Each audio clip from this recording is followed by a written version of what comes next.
The bullet that changed everything never actually fired, but the smoke from the burning trailer carried the same threat of death.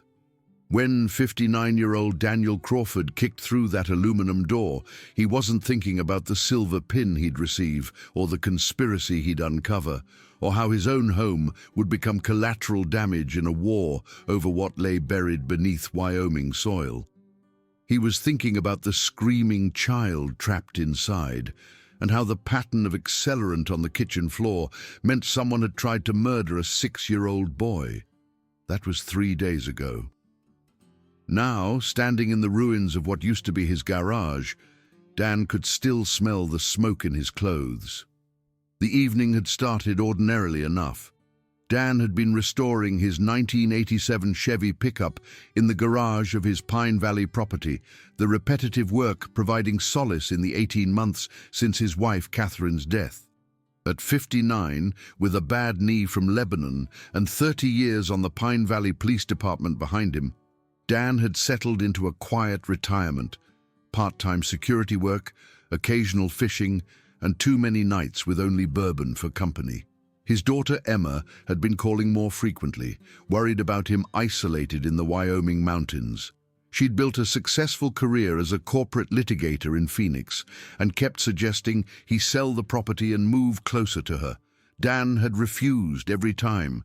This land held every memory of Catherine, every moment of the life they'd built together over 29 years. He'd been wiping grease from his hands when the first scream pierced the darkness. Years of law enforcement training kicked in before conscious thought could interfere.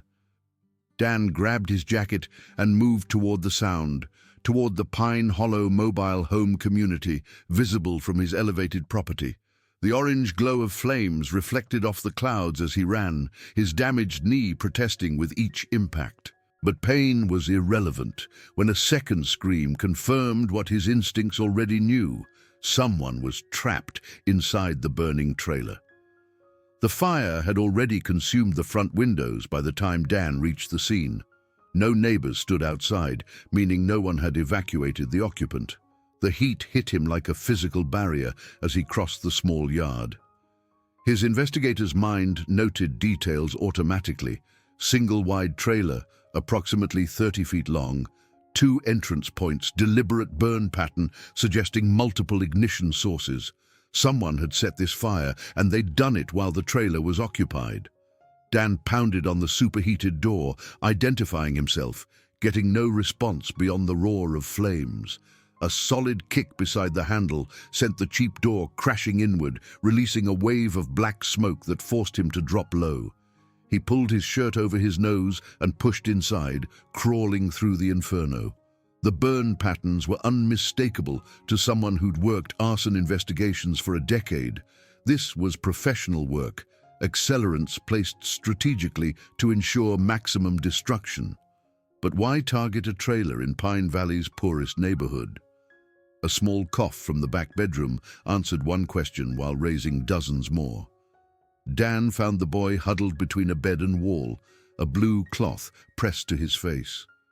The child couldn't have been more than 6 years old, eyes wide with terror in the smoke-filled darkness. "I'm getting you out," Dan said, keeping his voice calm despite the urgency pounding in his chest. "Can you hold on to me?" The boy nodded, and Dan scooped him up, noting the distinctive blue bandana tied around the small wrist.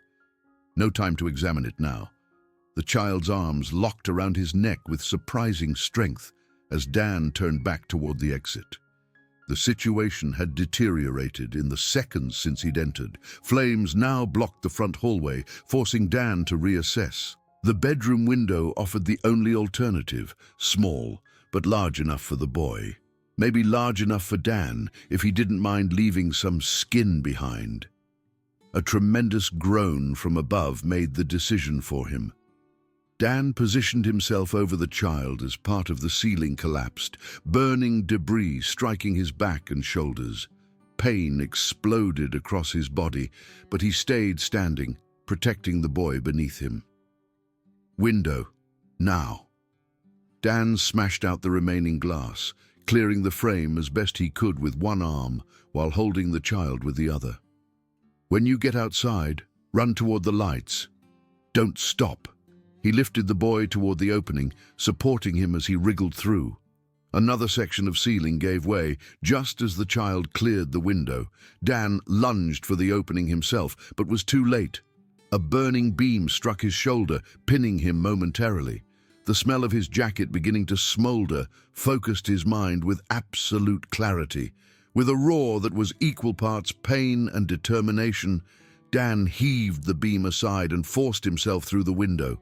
It was tight, painfully so, and he felt his skin tear on remaining glass shards. But the alternative was burning alive. Dan tumbled to the ground outside, his lungs gratefully pulling in air that wasn't superheated.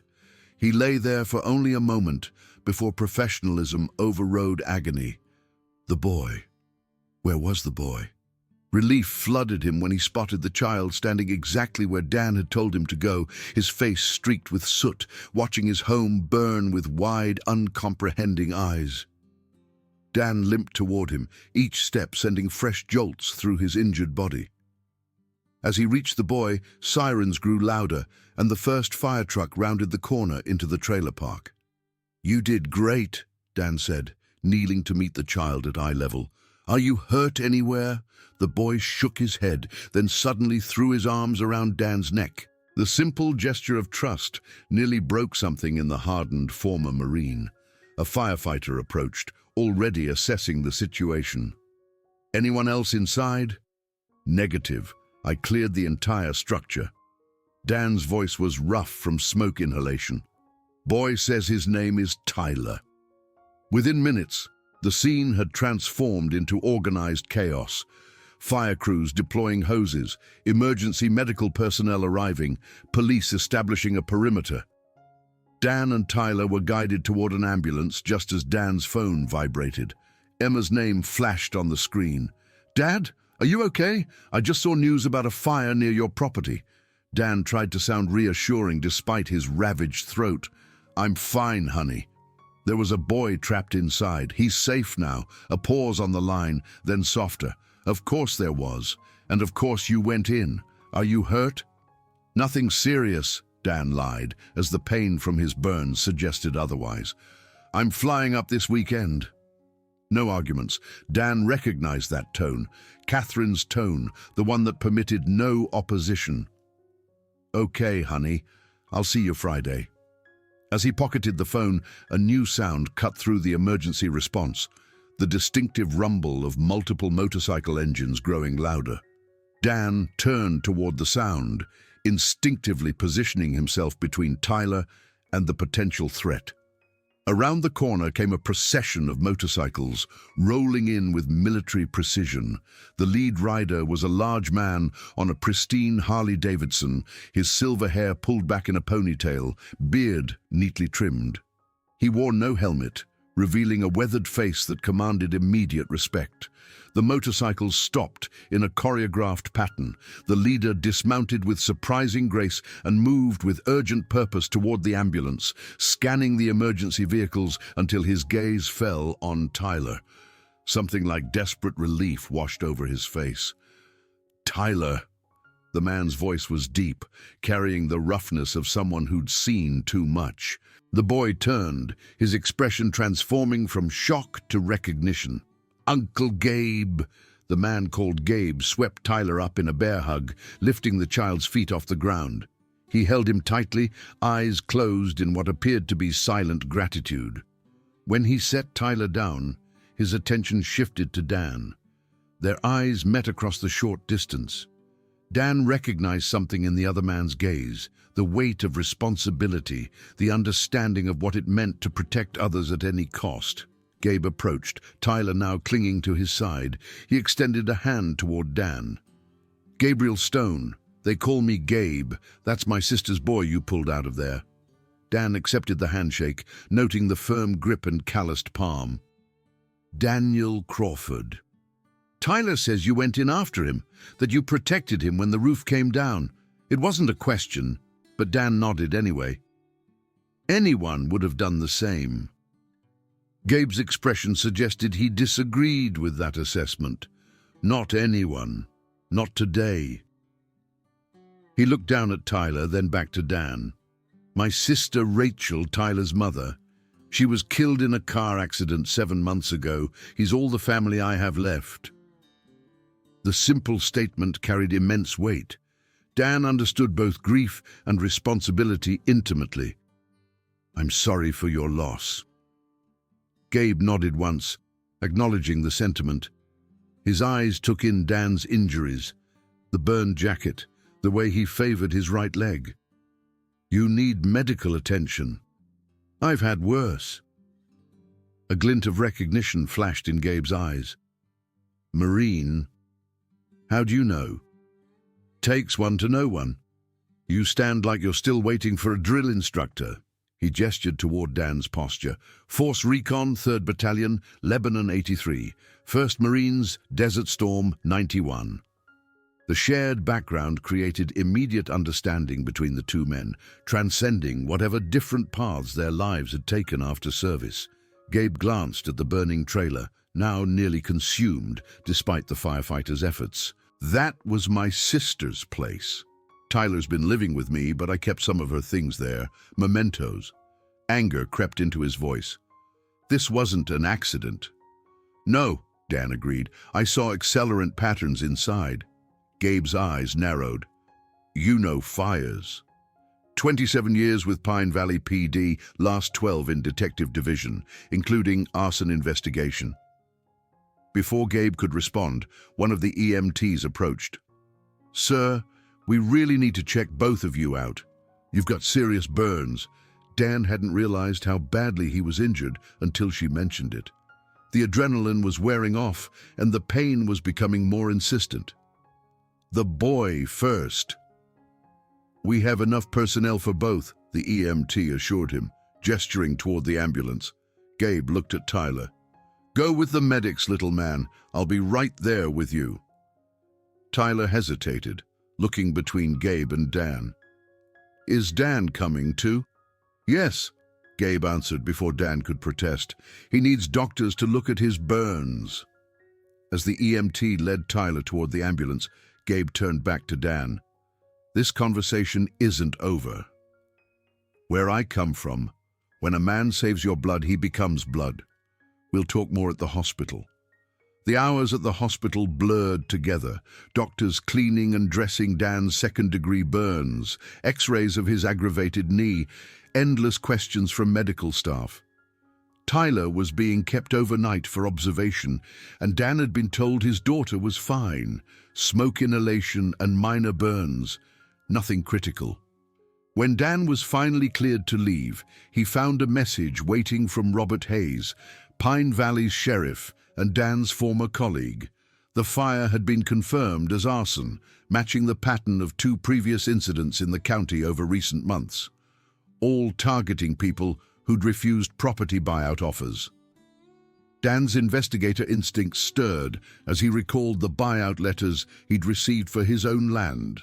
Multiple development companies had approached him over the years, offers always politely declined. One name surfaced in his memory, Summit Enterprises. He was contemplating this connection when his phone rang. Emma's name appeared on the screen. Dad, someone broke into your house.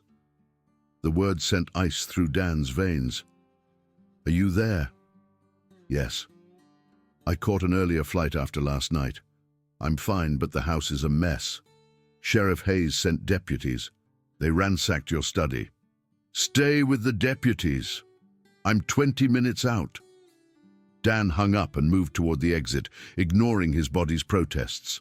Whatever was happening had just become significantly more complicated and dangerously personal. Continuing the story while maintaining the 25,000 to 28,000 character target. The drive to his property seemed interminable. When Dan finally arrived, he found 2 sheriff's vehicles behind a rental car, Emma's. He was out of the truck before the engine fully died. Emma rushed forward from the porch, embracing him carefully around his injuries. At 36, she was the image of Catherine. Same determined jawline, same honey brown hair. Dad, are you okay? Fine. What happened? Deputy Rodriguez, who'd joined the force after Dan's retirement, stepped forward. Break in through the back door. Place was searched thoroughly, especially the study. Miss Crawford arrived during or shortly after the intrusion. Emma's lawyer precision took over, despite her distress. Male, medium build, dark clothing, masked. He ran into the woods before I could see where he went. Dan surveyed the damage inside. His study had been thoroughly ransacked. File cabinets open, papers scattered. His eyes went to where he'd left some old case files. The folder on Harrison Garrett was missing, along with several others from the same period. 20 years ago, Dan had been lead detective on a case that sent Garrett to prison for real estate fraud, arson, and second-degree murder. Garrett had systematically forced people from properties through intimidation, culminating in a fatal fire.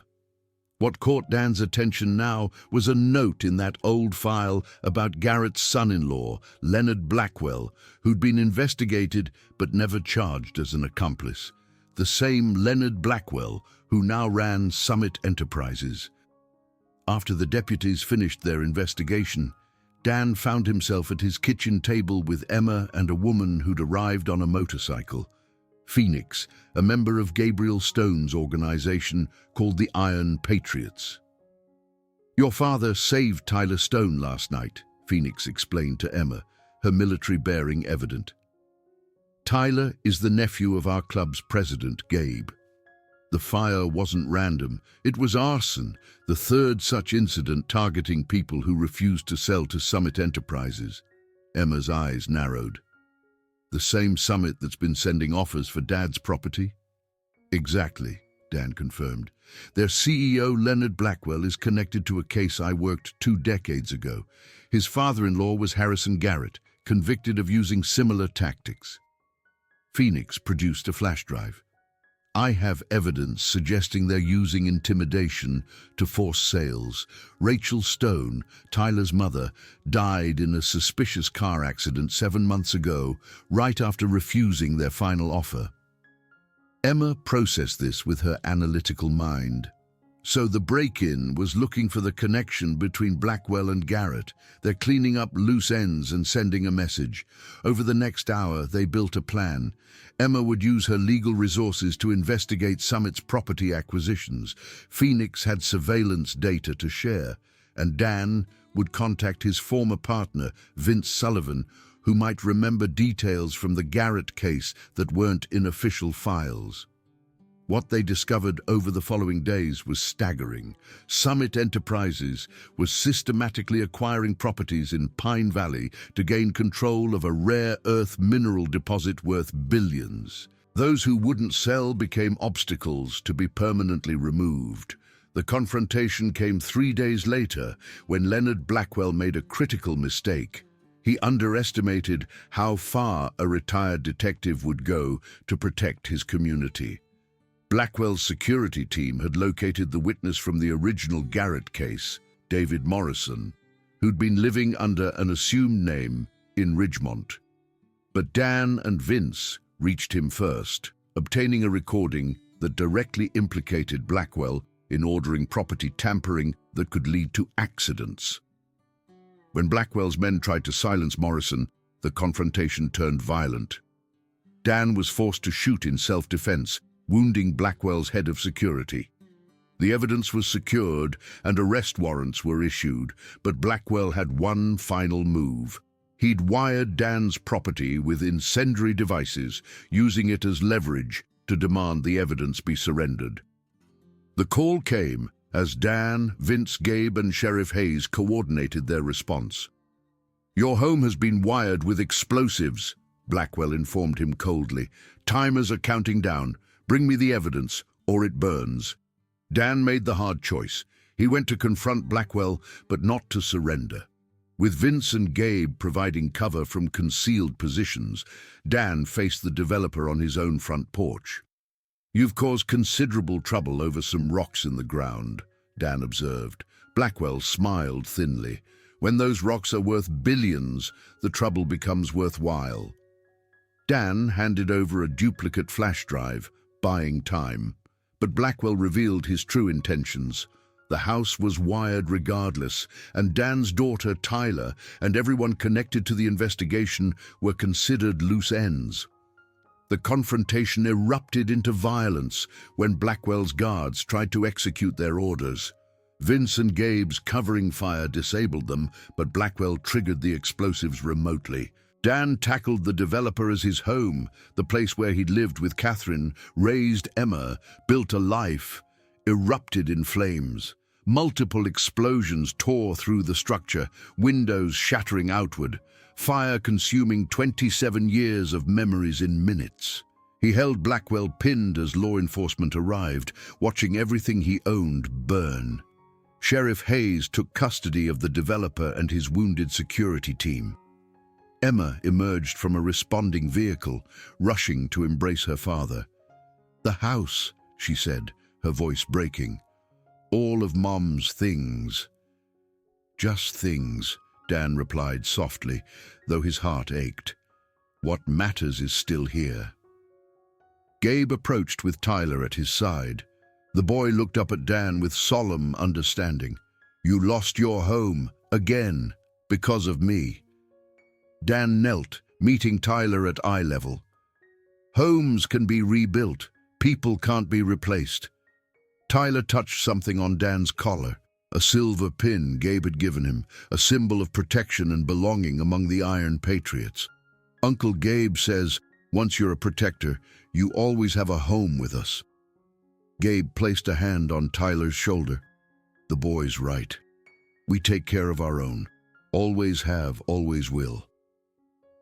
As state police transported Blackwell and his men away, evidence secured, Hayes approached Dan with a singed photograph in a frame. Catherine on their anniversary, her smile radiant despite the illness that would take her months later. "Firefighter pulled this from near the front door. Thought you might want it." Dan accepted the photograph with trembling hands, emotions finally breaking through his professional facade. The aftermath took weeks to resolve. Blackwell faced federal charges for arson, conspiracy to commit murder, fraud, and numerous other crimes. The evidence from Morrison's recordings, Phoenix's surveillance data, and Emma's legal investigation built an irrefutable case. Dan stayed temporarily in a foreman's house on Iron Patriot's property while planning to rebuild on his land. The brotherhood he'd never sought had found him anyway, and he discovered that family could be chosen as well as born. Emma extended her stay, working remotely while helping her father navigate insurance claims and reconstruction plans. Tyler visited often, his nightmares fading as he saw Dan's resilience in the face of loss. 6 months later, as construction began on Dan's new home, he stood on the cleared land with Gabe, Vince, Emma, and Tyler. The foundation was being poured, different from what had been, but solid. "Rebuild different," Gabe observed, "but something new." Dan nodded, looking at the people around him. He'd lost his house and nearly lost his life, but he'd gained something unexpected, a reminder that protection wasn't just about buildings or property. It was about people, about standing up when others couldn't, about the bonds forged in fire and adversity. Tyler tugged on Dan's sleeve, holding up a drawing he'd made. Stick figures standing together in front of a house, one wearing a small silver circle on its chest. "That's all of us," Tyler explained seriously. "We're a family now." And looking at the faces surrounding him, Dan realized the boy was absolutely right.